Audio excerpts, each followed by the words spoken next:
Once a year, we get a new moon in the sign of Taurus, which is the sign ruled by Venus, the planet of love and abundance, or as I like to say, romance and riches. And it's happening this week.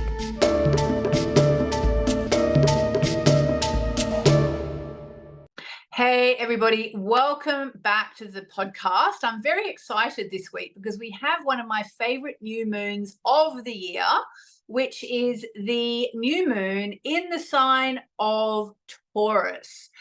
So Taurus is the second sign of the zodiac, and it is really very much a sign that's about what I call romance and riches, abundance and love. And so the new moon in Taurus every year, which comes once a year, is a really, really good time to really sort of do a reset financially, to think about what you want for yourself financially. If you've been having trouble, it's a good time to, press the restart button. If everything's going well financially, it's a moment to pat yourself on the back and think, what do I want for the next 12 months and so on.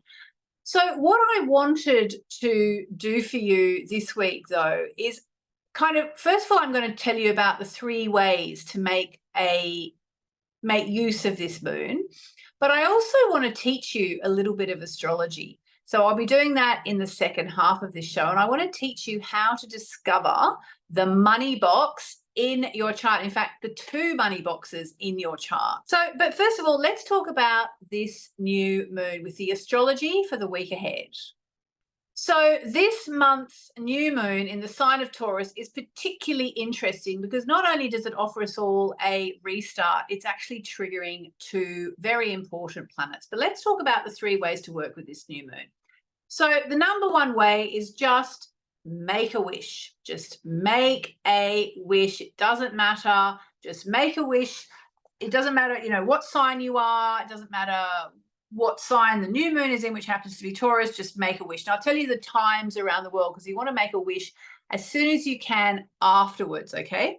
So in Los Angeles, Pacific time, May 7 at 8:21 p.m. So you want to kind of just wait for that and make your wishes. In New York, May 7, 11:21 p.m. So if you're still awake at 11:21 p.m., make your wishes at 11:22 p.m. or else just make them when you wake up the next morning on May 8. London, May 8, it's actually 4:21 a.m. Now, I have been known to get out of bed at 4 a.m. to make wishes and set intentions. But that was kind of when I was really in manifesting mode, and especially before I, had a family to think about. And also it's something I'd be more likely to do in an eclipse. But if you want to, 4:21 a.m. in the UK, or else just make them when you wake up, or, if you forget, make them when you get home. It's really about just doing it as fast as you can after the new moon. And in Sydney, May 8 at 1:21 p.m. So make it at the very end of your lunch hour on May the 8th. If you're listening to this podcast on the day it comes out, it always comes out on a Monday. In fact, that's not tomorrow, but the next day. So that's the first way to work with the new moon, is literally just know the time and make a wish. And whatever wish you're making, visualize it, turn it into an affirmation, and basically feel it in your body as real. And if you are in my Mainly Moonology membership, we will be doing our new moon stuff that we do just after the new moon. And if you're not in my membership, come and join us. We do manifesting every month, moon manifesting every month, mainlymoonologymembership.com. All right, so the second way to work with this new moon in the romance and riches sign of Taurus is to really think about the fact, okay, it's in Taurus, the romance and riches sign. With your just making a wish, number 1 method, you can wish about anything. You can wish about a trip away. You can wish about, getting a new job. You can wish for a second date. You can wish for getting a new dog. It doesn't matter. It doesn't have to be. It can just be a general wish. The second way, though, is to think, okay, it's in the sign of romance and riches, Taurus, and to work with the Taurus energy and think, okay, so what do I want for myself in my love life in the coming 12 months? Because it's going to be 12 months till we get the next new moon in Taurus. So what do I want for myself? How am I doing with my partner? How is my situation with love, with Venus, with relating to people. So you can look at the romance aspect of it. And also remember that the second house, which is what Taurus rules on the natural chart, is very much about self-esteem. So it can be very much about, you know, how am I being in relationships? Am I valuing myself? Am I undervaluing myself? All these kinds of questions. And actually, we will be talking about all this kind of stuff in my members session, Mainly Moonology members session. We'll be looking at things like relationships, self-esteem, and how I'm valuing myself, because they're all very Taurian things. And you can also look at good old-fashioned money. So that's things, you know, your income, your outgoings, your savings, your spendings, all that. Thinking about, what is my relationship with money? Am I handling money well? Am I always worried about money? Do I need to get a better savings plan in place? Cash, property, possessions. How am I doing? Am I setting myself up with a nest egg, and so on? They are all things to think about as the new moon in Taurus takes place. And the idea is that we get this one new moon every month, okay, every month. And then as it goes around the zodiac, we cover all 12 signs over the period of a year, then you will have worked on every single part of your chart. So for example, spoiler alert, next month, the new moon is going to be taking place in the sign of Gemini. So it's going to be time to think about how well you're communicating. Are you in positive mindset, negative mindset, and so on. But this month, Taurus, romance, riches, how are you doing? Okay, so there's that. And so that's the second way. The first way was just make a wish at all, anything. It doesn't matter, about whatever you want to, as soon as after the new moon has taken place. Second is you can make wishes, set intentions to do with the sign that the new moon is in. In this case, it's Taurus. Okay, so romance and riches for the 50th time. Sorry, I keep repeating that, but that's what it is. And then the third way to work with this week's new moon is to actually have a look at where in your chart it takes place, okay? Because we all have Taurus in our chart somewhere, believe it or not. And so what you want to do is you want to find out where it's taking place in your chart. And then what you can do is you can just make a general wish. You can make a wish related to romance and riches. And then you can also have a look at where it's taking place in your chart. Set some intentions around that as well.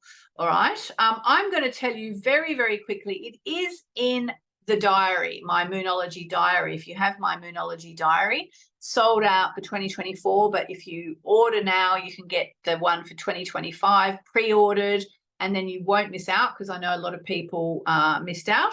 But in a nutshell, so if you're I'm going to say by rising sign. If you don't know your rising sign, then please find it out at moonmessages.com/free chart, one word, moonmessages.com/free chart, because you do need to know your rising sign ideally.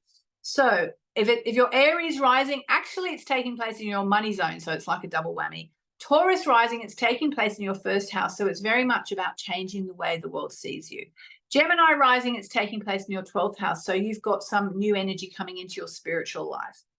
Cancer or Moonchild rising, it's taking place in your 11th house. It's the biggest, most important wishing moon for you for the year, so make sure you make your wishes. Leo rising, it's taking place in your 10th house of career and ambition.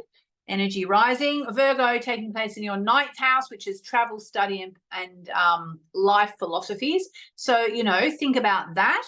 Libra rising, it's taking place in your 8th house, which is sex and money. So time for you to be putting some more energy in there. Scorpio rising, it's taking place in your 7th house, your love zone. So maybe set some intentions around that. Sagittarius rising, it's your 6th house. It's actually a really good time to kind of give your daily routines a makeover. Capricorn rising, it's taking place in your 5th house. Great news, because it's all about romance, creativity, and children. Big boost happening there. Aquarius rising, your 4th house, home and family. and Pisces rising your third house, which is the way you communicate. So wherever it was for you, that's where you're getting this extra energy, and you may want to set some intentions around that. And I will just say again, we will be doing a special new moon manifesting session in my Mainly Moonology membership, which is really one of the most important things I do running this membership. We have hundreds of members, and yeah, we'll be doing a special session about this at the time of the new moon. I don't know if we've got a time fixed yet, but if you're a member, you will receive an email with a Zoom link. And if you're not a member and you want to find out the time and maybe join us, have a look at my Facebook events page. It will be in there. So that is really the first bit of information I wanted to give you about the new moon in Taurus that's taking place this week. But wait, because there's more. So this new moon in particular is extremely interesting because it's taking place right next to, and it's just a bit before, which means it's triggering two major planets, Jupiter and Uranus. Okay, so just for anyone who understands a bit of astrology, but you know, is still learning. So the new moon's taking place at 18 degrees of Taurus, and Uranus is at 22 Taurus and Jupiter's at 25 Taurus. So they are very, very close. This is what you would call pretty exact. It's a very, what we call a small orb. They're very close together. So what this means is that when we get this new moon energy in the sign of Taurus, it's going to be flavored by the energy of Uranus and Jupiter. Now, I have been talking about Uranus and Jupiter over the past few weeks, basically here or on Facebook or in my members area or whatever. But in a nutshell, Jupiter is the planet of expansion, okay? It's the planet that makes things bigger. It amplifies. And Uranus is the planet of change and awakenings and liberation and doing things differently and non-conformism. It's also the planet of technology, anything online. All that is governed by Uranus. So we've just had the Jupiter-Uranus conjunction, which only happens about every 14 years. So wherever this is in your chart is where you actually now have a shot at making some very big changes. But the point of this new moon, in a way, is to trigger those two planets and really release that energy. So wherever I said that this new moon energy is taking place for you, that's where you now can break free of anything from the past. It's not an eclipse, but there is actually a kind of an eclipse energy involved in all of this week. So it really is a very good time to be thinking about, you know, what do I want to do with my life? Where do I want to go? And it's a time where you could almost sort of do some kind of quantum leap. All right. So I hope that helps you understand a little bit about the new moon that we've got this week. It's actually going to be quite an interesting one. And I strongly suggest that you tune into it as much as you possibly can.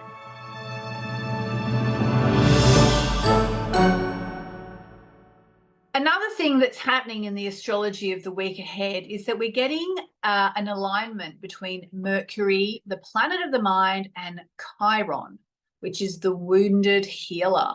So this is actually great as well if you have had money worries, okay? Because Mercury, planet of the mind, Chiron, wounded healer, it's the perfect time to heal any negative thought patterns and ideas you have around finances. So what you need to remember is money is energy. I know that people say that all the time and we hear that all the time, but just think about it. It's actually energy that we exchange. So, you know, you want to buy a new bed, you give the bed person some money and they give you a bed. It's a swapping of energy. It's an exchange. And so with Mercury Chiron happening this week at the time of the new moon in Taurus, I almost said eclipse because it does have a slight eclipse feeling to it because of triggering Uranus and Jupiter. But yeah, so what you really want to do is think, is there anything in my life that I can do to improve my money mindset? You know, do I need to think about what my parents taught me about money? Do I need to think about what my partner or my spouse or my ex, his or her attitudes to money, has that influenced me? Do I believe that I can be abundant, or do I feel like I am stuck? But also, you know, let's not just blame ourselves or other people willy-nilly. Let's also look at, you know, am I willing to do what it takes to change my money mindset? You know, because it's all very well going around, you know, lighting your abundance candle, as they say, and doing all your affirmations about I am rich and money comes to me so easily. You know, we can all do that, but we also need to take inspired action. So this week, have a think about where any negative ideas you have about cash have come from and what you can do to change your money mindset. And, you know, if you read anything about neuroscience, which so many people are writing about neuroscience at the moment in a way that's really accessible to those of us who aren't medically trained. You know, I was actually listening to something by Joe Dispenza on Gaia TV the other day, and he was talking about how the thoughts we repetitively think really start to kind of create neural pathways in our brain, which by the time we're about 35 are much more difficult to change. Okay. So if you are over the age of 35 and you really want to change the way you think, there are several methods. You know, hypnosis will really reprogram your subconscious mind. So that means going to a hypnotist, talking about the fact that you feel you've got a negative money mindset, that you want to change the way you think, and then, you know, finding a good hypnotist who will help you maybe do some exercises or just will hypnotize you into changing your money mindset. I think it's really important if you get hypnotized, if there's music playing in the background, which happened for me when I got hypnotized for weight loss. I don't know if I've ever shared that with you guys. And I've lost, you know, 16 kilos / 2.5 stone since then. And I got the track that I listened to as I was hypnotized by a wonderful guy called Alexander. And so I replay that all the time. And he said that re-anchors it for me so that I stay on track. But hypnosis is a really good thing to try. You can also do EFT, which is tapping. Tapping is really about disrupting the neural pathways and creating new neural pathways, creating new ways of thinking. Because if you get stuck in ways of thinking, you know, oh, there's not enough money to get round, money's the root of all evil, I never have any money, you know, cancel, clear, delete. And then the other thing that keeps occurring to me as I'm talking to you today, so I'll just follow my instincts and mention it. You know, I actually think that something that can disrupt old patterns and help you make new patterns is acupuncture. That's what's coming to me as I'm talking to you. So have a think about that this week. We will get the new moon in the sign of Taurus. Really good time to be breaking through from any limiting beliefs because it's conjunct Jupiter and Uranus. Break free from any negative thought patterns that you have, and start to create a new reality when it comes to cash. And like I said, that also involves having a think. What you can do in your life to break down negative thought patterns, but also on a really practical level, what can you do to create more cash? Because remember, Taurus is an earth sign. It's a very practical sign. All the earth signs are very practical. So what can you do on a practical level in the next day, in the next 7 days, in the next month, in the next 6 months? Make a plan and start to stick to it. Create something you can stick to so that you will actually bring your financial dreams to some kind of fruition. And just remember, because we have this added thing this week of Mercury conjoining Chiron, so the mind planet Mercury meeting the wounded healer Chiron, this is actually a super powerful week to be doing this inner work about anything that might be holding you back financially, any mindset, any negative thought patterns you've picked up over the years. It's a really, really good time to be working on all that. So yeah, so that's really the crux of the astrology for this week.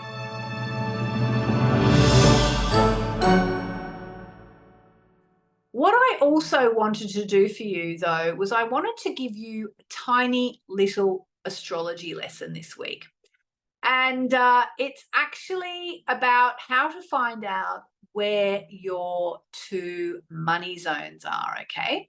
So we all have two money zones in our chart, and which houses they are, which they're always the second and the eighth houses, but which signs they're ruled by depends on our rising sign. So I know many of you already know your rising sign.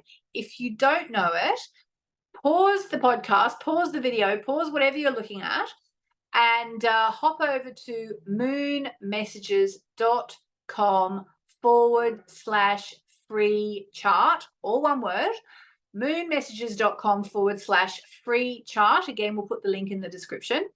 And find out your rising sign, also known as your ascendant, okay? So once you know that, then I can tell you how to work out which signs rule your two money boxes. And then I will tell you just really quickly how to make the most of this knowledge, what to do with this knowledge, okay? So just so you know, every one of us, it has an astrology chart, a horoscope chart, it's our natal chart. It's this chart that's set for the time, date, and place that we were born. So what is it? It's actually a map of the heavens. It's a map of where the planets were at the moment that you popped out of your mother. Okay, so if somebody had gone out with a 360-degree camera that could photograph, above the earth and below the earth and to both sides, and then they got a photo of where all the planets were, that is basically what your horoscope chart is. And then you can find out your sun sign and your rising sign and your moon sign and your Mercury, your Venus, your Mars, and so on. It's also, we split it up into 12 sections, which we call houses. So if you imagine a pizza with 12 slices, that's basically what it looks like. The first house is where your rising sign is, and that is the sign that was coming up over the sign of the zodiac that was coming up over the eastern horizon at the moment that you were born. So whatever your rising sign is, great. Now, you have two money boxes in your chart. So these 12 pizza slices all rule different parts of your life. So for example, the seventh house, the seventh slice is your love zone. The 10th slice is your career and success zone. The 6th slice is your daily life. The 3rd slice or house is your communication zone. Your 2nd and 8th houses are your two money zones. The 2nd house is really about kind of your money, cash, property, and possessions. And the 8th house is on the other side of the chart, and it's more to do with other people's money, or where your money meets other people, like mortgages and debts and credit cards and so on and so forth. So if you know which signs rule these money boxes, then whenever the moon or another planet goes through these houses, and the moon will go through these houses once a month, once a moon, that can be a day where you can do an extra little bit of manifesting. So basically, the sign on the 2nd house is the sign after your rising sign, okay? So I'm going to read the signs out very slowly. I'm not going to read them, I'm going to say them. I'm going to say the signs very slowly, and just make a note, mental note, write it down, whatever, of the sign that comes after your rising sign, okay? So Aries, okay? So if you're Aries rising, it's the next sign I'm going to say. If you're Taurus rising, it's one of that. So Aries, followed by Taurus, followed by Gemini, followed by Cancer or Moonchild, as I like to call it, followed by Leo, followed by Virgo, followed by Libra. Keeping up. Okay, so just say you're Virgo rising, then your 2nd house is Libra. Followed by Scorpio, followed by Sagittarius, followed by Capricorn, followed by Aquarius, followed by Pisces. So if you're Aquarius rising, it's followed by Pisces. Pisces rules your 2nd house.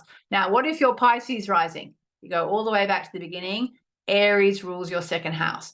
So once you know that, okay, once you know that, you know where your 2nd house is. So just say you're Leo rising, Virgo rules your 2nd house. If you're Capricorn rising, Aquarius rules your 2nd house, because it's the sign that goes after it.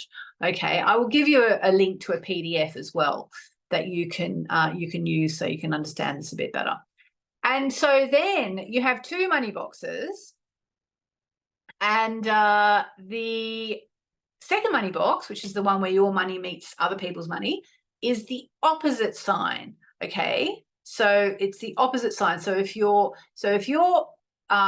what haven't I said? If you're Gemini rising, then the sign Cancer or Moonchild rules your second house, and the sign opposite that will be Capricorn. Okay, if you're Sagittarius rising, then Capricorn will rule your second house, and the opposite one opposite that is Cancer, Moonchild. So let me just give you the opposites, okay, so you know. So it's Aries, Libra. So if Aries rules your second house, then Libra rules your 8th house. So it's Aries, Libra, Taurus, Scorpio, Gemini, Sagittarius, Cancer, Capricorn, Leo, Aquarius, and Pisces, Virgo. And guess what? It also works the other way around. So Libra, Aries, Scorpio, Taurus, Sagittarius, Gemini, Capricorn, Cancer, Aquarius, Leo, and Pisces, Virgo. Now, I don't know if I've been a little bit over ambitious in trying to explain all this in a podcast. If you listen to the podcast as a podcast, also tune in to this week to have a look at the video, because I also do this on my YouTube channel. You can just go to YouTube and search on the name Yasmin Boland. You will find me.